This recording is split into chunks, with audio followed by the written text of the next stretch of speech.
All right, let's get into this. Dad, What's up, boy? how do you know who to hang around with or who to be around? We hang out with Yeah. like friends and stuff. Yeah.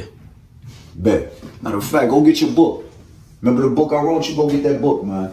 I'm gonna chop it up.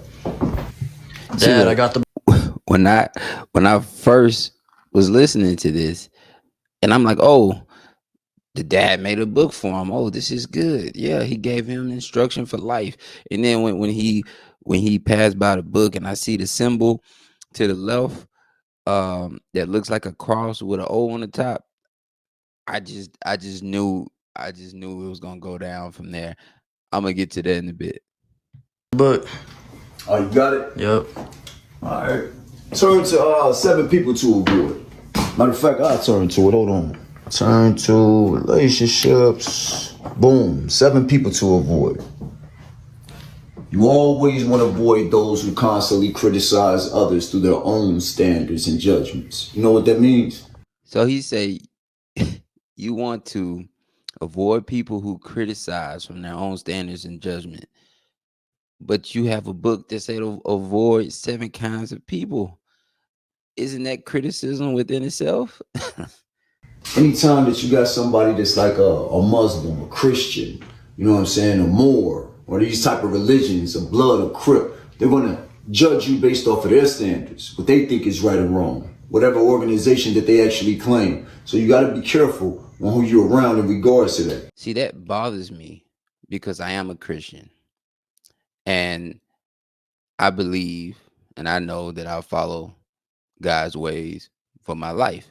And so he kind of want to speak against that, but on the top of your book, you have a symbol that looks like a cross and an O. And for any of you guys that don't know, this symbol is called the Ankh. And the Ankh is basically a representation of an Egyptian religion, whatever you want to call it, but it's a symbol for paganism, essentially Egyptian paganism, where they would worship multiple gods.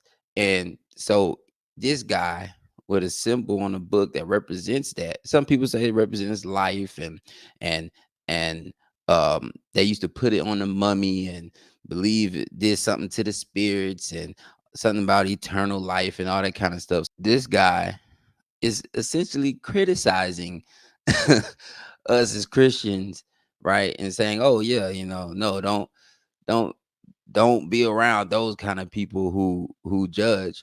So if I tell you, "Hey, you cheating on your wife, you need to stop that," then you'll look at me and say, "Hey, don't criticize me." Like, I understand there's bad apples, but that's not what Christianity represents. And for anybody who wants to know, that symbol, the the cross does not derive from that symbol.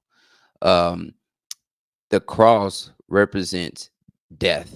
I think the Romans used to make the cross, if I'm not wrong. I think it was a tree or something. I'm not sure, but people was put on the cross to die, right?